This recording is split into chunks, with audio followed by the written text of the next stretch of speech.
খুব কম খরচে ঘরে থাকা সাধারণ সেমাই দিয়ে একদম রসালো মালাই মিষ্টির এই রেসিপিটি মেহমানদের খাওয়ালে তারা তোমার তারিফ করতে বাধ্য হবে। পুরো ইউনিক পদ্ধতি দেখতে ভিডিওটি একদম শেষ পর্যন্ত দেখার অনুরোধ রইল। তো আজকে আমি তোমাদের সাথে এই ডেজার্টটি শেয়ার করব। হাই গাইস, আসসালামু আলাইকুম, welcome back to my channel. কেমন আছো তোমরা সবাই? আশা করছি ভালো আছো। আল্লাহর রহমতে আমি অনেক ভালো আছি। তো গাইজ, ভিডিওটি ফার্স্ট থেকে লাস্ট পর্যন্ত দেখতে থাকো, আশা করছি ভালো লাগবে। আর ভালো লাগলে প্লিজ একটি লাইক আর একটি সাবস্ক্রাইব করে পাশে থাকবে। তো এই মিষ্টিগুলো তৈরি করার জন্য ফার্স্টে এখানে আমি নিয়ে নিছি সেমাই। আর এই সেমাইটাকে কিন্তু একটু ভেঙে তারপরে একটু ছোট ছোট টুকরো করে নেব, যাতে সিদ্ধ করতে সুবিধা হয়। আর এখানে আগে থেকেই পানি বসাইছি, পানিটা কিন্তু অনেকটা বলক চলে আসছে। আর এই পানির মধ্যে সেমাইগুলো দিয়ে তারপরে ভালোভাবে আমি একটু সিদ্ধ করে নেব। তো অনবরত নেড়ে চেড়ে তারপরে এই সেমাইগুলোকে ভালোভাবে সিদ্ধ করে নেব। আর একটু ঢেকে দেব, ঢেকে দিলেই দেখবে যে সেমাইগুলো কিন্তু পারফেক্টভাবে সিদ্ধ হয়ে গেছে। আর দেখো, ভালোভাবে কিন্তু সেমাইটা সিদ্ধ হয়ে গেছে। তো সেমাইটা সিদ্ধ হয়ে যাওয়ার পরে কিন্তু এই পর্যায়ে এসে একটা স্ট্রেনারে আমি ঝরা দিয়ে রাখবো এই সেমাইটাকে। তো কিছুক্ষণ পর ঝরা দিয়ে রাখলে দেখবে যে পানিটা একেবারে ঝরে সেমাইটা শুকিয়ে গেছে। তারপর একটা পাত্রে এই সেমাইটাকে ঢেলে একটু ঠান্ডা করে নেব। আর ঠান্ডা করে নেওয়ার পরে এখানে আমি অ্যাড করে দেব কর্নফ্লাওয়ার। তোমরা চাইলে অন্য যেই কিছু অ্যাড করতে পারো, বা ময়দা সামান্য একটু অ্যাড করতে পারো, তবে কর্নফ্লাওয়ারটা দিলেই কিন্তু অনেকটা ভালো হয়।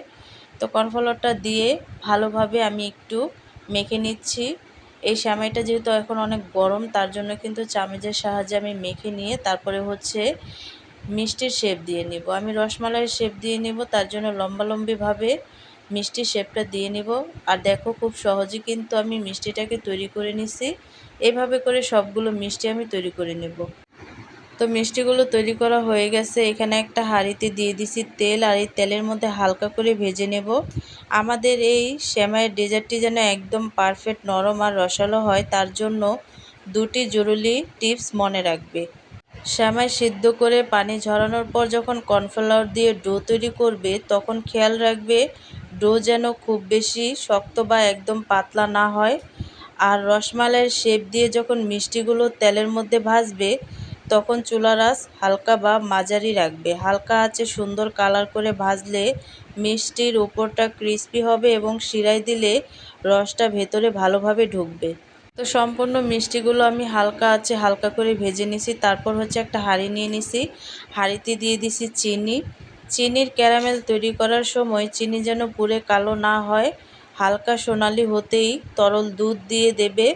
এতে মিষ্টির মালাইয়ের কালারটা দেখতে খুব আকর্ষণীয় হবে।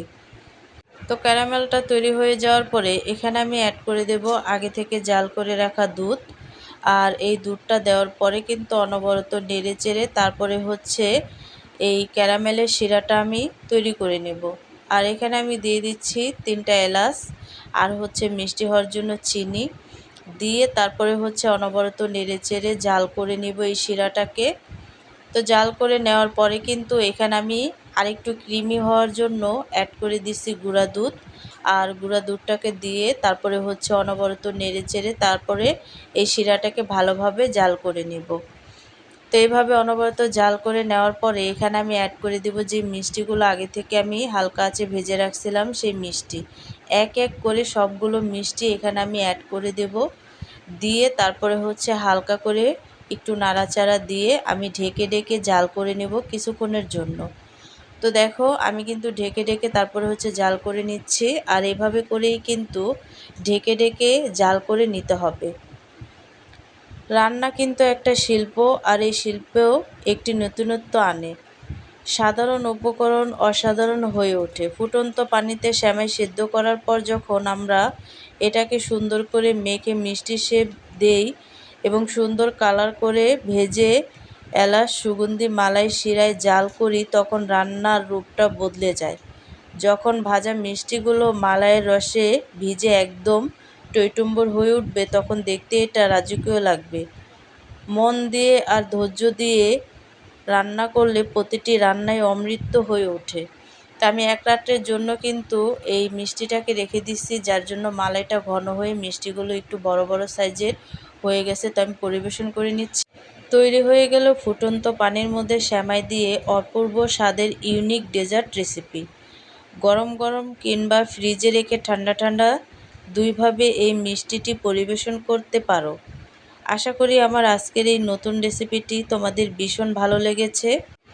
এই মিষ্টির বিশেষত্ব হলো এর দুই রকমের টেক্সচার। মিষ্টিটা যখন তুমি মুখে দেবে, ওপরে ভাজা অংশের কারণে একটা হালকা ক্রিস্পি ভাব পাবে, আর ভেতরের প্রতিটা কোণা থেকে ক্যারামেল মালাইয়ের রসালো স্বাদ তোমার মুখ ভরিয়ে দেবে।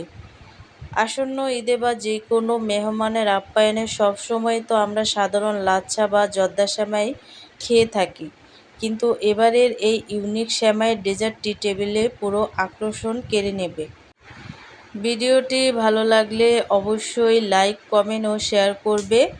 আর আমার চ্যানেলে এমন সুন্দর সুন্দর নতুন কন্টেন্ট দেখতে আমার চ্যানেলটিকে সাবস্ক্রাইব করে আমার পাশেই থাকবে। তো আজকের রেসিপিটা কেমন লাগছে অবশ্যই কিন্তু কমেন্টে জানাবে। তো অন্য কোনো রেসিপি নিয়ে তোমাদের মাঝে আবার চলে আসব। আজকে এই পর্যন্ত। সবাই সুস্থ থাকবে, ভালো থাকবে। সবাইকে ঈদ মোবারক। আল্লাহ হাফেজ।